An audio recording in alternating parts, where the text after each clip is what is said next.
Aguilar, grade 8 from section EZEKIEL. Today, I will show you how to make fish paste or bagoong isda in Tagalog. For the ingredients, we will use anchovy or DILIS, salt, fish sauce, or patis. Fish paste is generally used as flavoring or condiment in many traditional recipes. For me, I like it served with tomatoes, onions, and green mangoes. So, let's start! For the procedure, wash the anchovy with water and salt.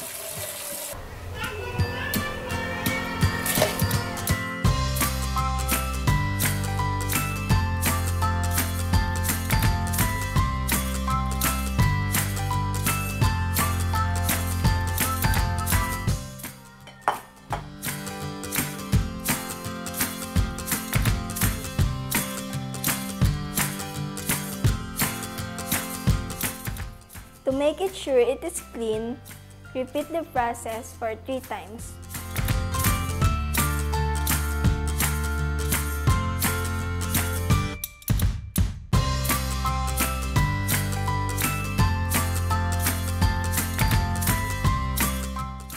And then drain to remove the excess water.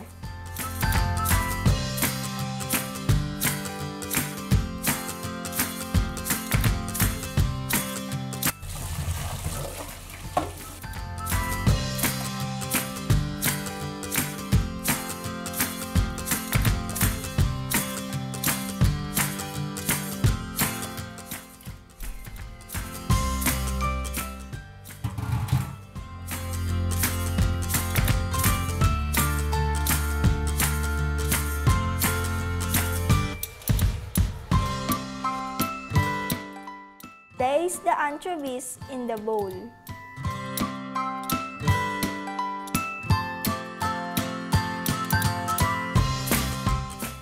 Put 1/2 cup of salt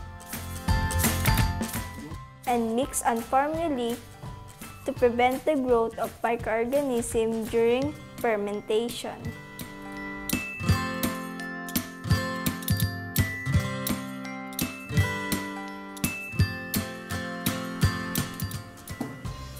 Okay, after you mix uniformly to prevent the growth of the microorganism during fermentation, now we will transfer the anchovies to the jar.